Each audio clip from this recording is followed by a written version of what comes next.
قرآن شریف میں ایک سورت ہے، اگر سونے سے پہلے اس سورت کو آپ پڑھ لیں، روزانہ پڑھنے کی عادت ڈالیں، تو یہ سورت کی تاثیر یہ ہے کہ آپ جو سوچو گے وہ ہوگا، جو سوچو گے وہ ہوگا۔ اس سورت کا نام ہے سورہ مزمل، 2 رکوع پر مشتمل ہے یہ سورت، اور 5 منٹ سے بھی کم کا وقت لگتا ہے۔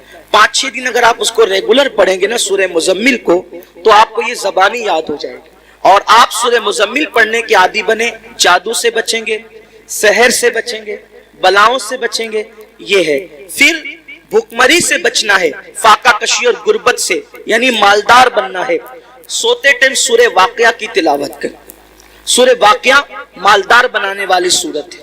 ایک مرتبہ حضرت سیدنا عبداللہ ابن مسعود رضی اللہ تعالیٰ آپ کے وصال کا وقت قریب تھا، حضرت سیدنا عثمان غنی آپ کے گھر گئے اور جانے کے بعد کہنے لگے، بھائی عبداللہ آپ کی بڑی دینی خدمات ہے، اب ایسا لگتا ہے کہ تم دنیا میں زیادہ دن تک نہیں رہو گے، اور تمہاری بیٹیاں ہیں، اور آپ مجھے وصیت کر دیں کہ میں آپ کی بیٹیوں کے لیے کیا خدمت کر سکتا ہوں۔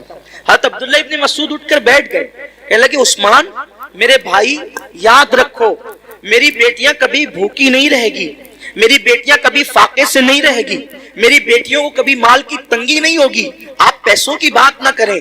حضرت عثمان غنی نے کہا، کیوں عبداللہ، ہم تو یہ سمجھ رہے تھے کہ تمہارے پاس مال نہیں ہے، اتنے یقین سے جو بات کہہ رہے ہو ایسا لگتا ہے کہ شاید تم نے بیٹیوں کے لیے بہت مال اکٹھا کر رکھا ہے۔ عبداللہ بن مسعود کہتے ہیں، نہیں، بیٹیوں کے لیے مال اکٹھا نہیں کیا ہے، مجھے اپنے نبی کے فرمان پہ بھروسہ ہے۔ اللہ کے رسول علیہ السلام نے فرمایا کہ جو سونے سے پہلے سورہ واقعہ کی تلاوت کر لے گا اس کے گھر میں کبھی فاقہ کشی نہیں ہو سکتی۔ میں نے میری بیٹیوں کو سورہ واقعہ کی تلاوت کرنے کا عادی بنا دیا ہے، جب تک وہ سورہ واقعہ پڑھتی رہے گی انشاءاللہ کبھی ان کو فاقہ کشی کی نوبت نہیں آئے گی۔ یہ صحابہ کا یقین تھا۔ بہت ساری بچیوں کو رشتے نہیں آتے، سورہ یاسین پڑھے، عصر کے بعد پڑھے، ان کو اچھے رشتے آئیں گے۔ قرآن میں سب ہے لیکن قرآن پڑھنا نہیں چاہتے، تعویذ لینا چاہتے ہیں، تعویذ لینا چاہتے ہیں، وظیفے پڑھنا چاہتے ہیں۔ قرآن سے بڑھ کر کون سا وظیفہ ہے وہ بتائیں نا آپ، قرآن سے بڑھ کر کون سا وظیفہ ہے؟ دیکھو حضور غریب نواز رضی اللہ تعالیٰ جے پال جوگی کے سارے جادو کا جواب صرف ایک آیت سے دیا ہے غریب نواز نے، اس کو آیت الکرسی کہتے ہیں۔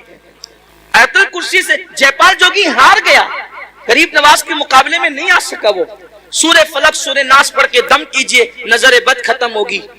بچے جو شام کے وقت رات رات بھر روتے ہیں، فلق اور ناس پڑھ کر دم کرو، بچے رونا بند کر دیں گے، نہیں روئیں گے بچے۔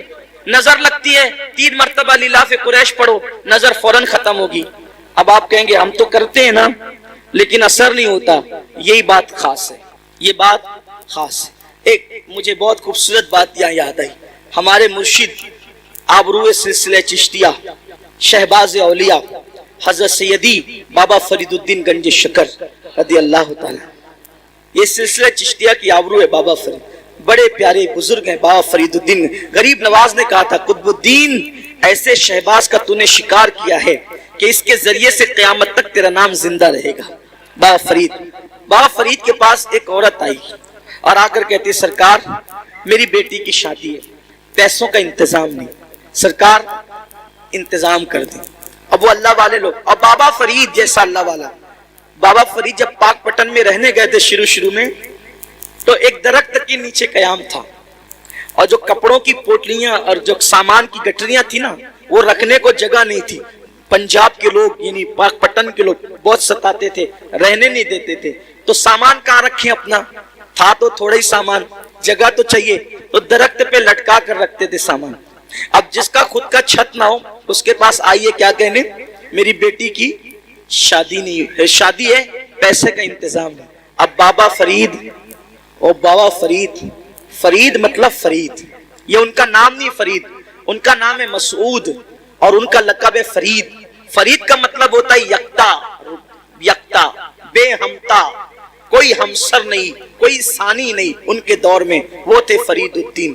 بڑھیا آئی، آنے کے بعد کہا پیسوں کا انتظام نہیں۔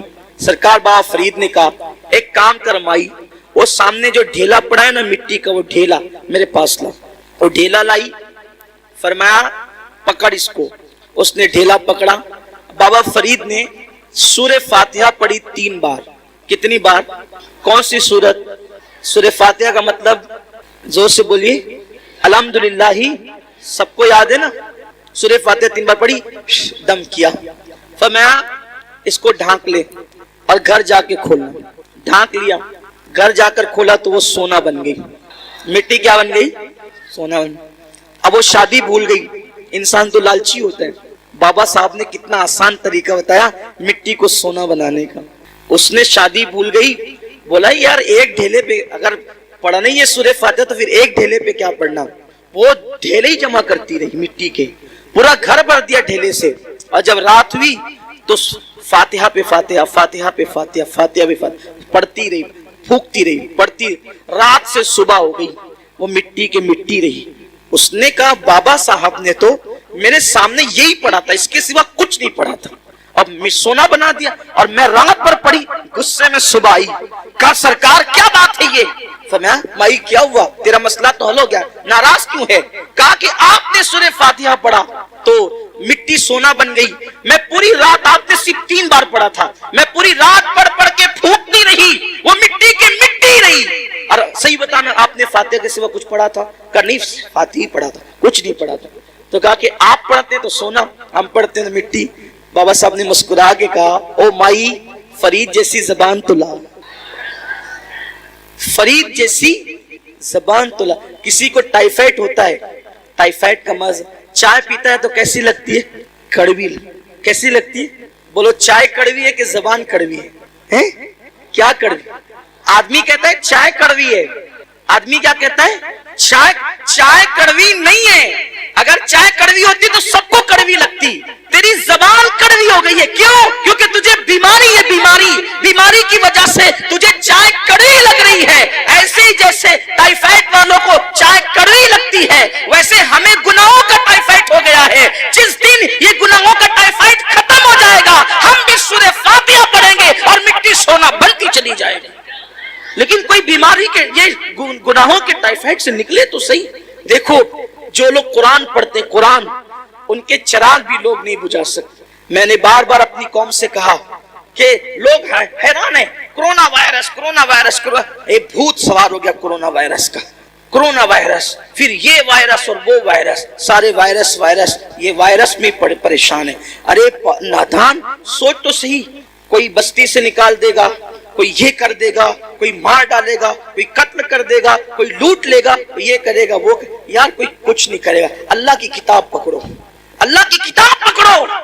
تمہارے جلائے ہوئے چراغ بھی کوئی بجھا نہیں سکتا. آپ کو مٹانا آسان نہیں ہے. قرآن پکڑ کر دیکھو. کیا وہ مشہور سا واقعہ میرے مرشد سیدی شمس الدین ترک پانی پتی کا نہیں سنا کہ سرکار صابر کلیر نے کہا تھا بابا شمس جب تجھ سے کرامت کا ظہور ہو سمجھ جانا میرا انتقال ہو گیا, اور آ جانا پھر سیدھے کلیر اور پھر میرا انتقال ہو چکا ہوگا, لیکن مجھے ہاتھ نہیں لگانا. شمس الدین ترک پانی پتی گئے, دن بھر فوج میں کام کرتے تھے, رات کو قرآن پڑھتے تھے. بادشاہ حملے پہ حملے کر رہا تھا, ناکام ہو رہا تھا. ایک دن بادشاہ نے رات کے وقت ہاتھ اٹھا کے دعا کی, مولا کامیابی نہیں ملتی. ارشاد ہوتا ہے طوفان آئے گا اور جس کا چراغ طوفان میں بھی جل رہا ہوگا. یہ تو آپ نے بار بار سنا, اس کا اینڈ سن لے آپ, آج خاص اس کا اینڈ سن لے. شاید اس کا اینڈ آپ نے نہیں سنا ہوگا اب تک, کم سے کم مجھ سے تو نہیں سنا ہوگا. اس کا اینڈ سن لے آپ. بادشاہ سے کہا طوفان آئے گا, چراغ نہیں بجھے گا. بادشاہ طوفان کا انتظار کرنے لگا. طوفان آیا, بادشاہ باہر نکلا تو خیمے سب کے اڑ گئے تھے. دیکھا کہ ایک چراغ جل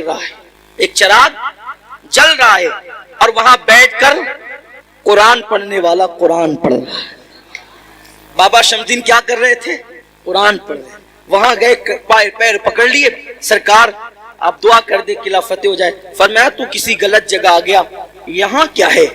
تو کہا کہ حضور مجھے بتایا گیا خواب میں کہ جو صاحب کرامت ہوگا اسی کی دعا قبول ہوگی. کہا کہ صاحب کرامت بہت لوگ ہیں, میں تھوڑی. تو کہا کہ توجہ تو کریں, اس سے بڑی کرامت کیا ہوگی کہ لوگوں کے خیمے اڑ گئے اور آپ کا چراغ بھی نہیں بجھتا. یہ چراغ جل رہا ہے. وہ چراغ کیوں جل رہا تھا؟ حضرت شمس کا چراغ کیوں جل رہا تھا؟ چراغ اس لیے جل رہا تھا کہ وہ چراغ کی روشنی میں قرآن پڑھ رہے تھے. چراغ کی, یہاں تو لائٹ کی روشنی میں بھی قرآن نہیں پڑھتے, وہ لوگ چراغ کی روشنی میں قرآن پڑھتے. تو میری گزارش ہے قرآن کو عام کیا جائے، قرآن کو